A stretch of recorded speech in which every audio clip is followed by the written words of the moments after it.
This is a 60-second guide to replacing the MacBook Pro 13-inch 2022 M2 trackpad. Tools needed: pentalobe driver, Torx driver, spudger, tweezers, and a replacement trackpad.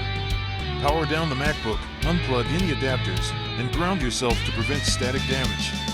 Remove the 5 bottom pentalobe screws and lift the lower case with a suction cup or pry tool. Disconnect the battery connector to prevent shorts and place screws in an organized tray.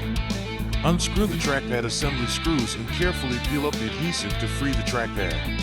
Inspect the old trackpad for wear, sticking, dents, or loose mechanisms before removal. Gently unlock the ZIF connector and release the ribbon cable using the plastic spudger. Place the new trackpad, align the screw holes, and reconnect the ribbon cable, ensuring a snug fit.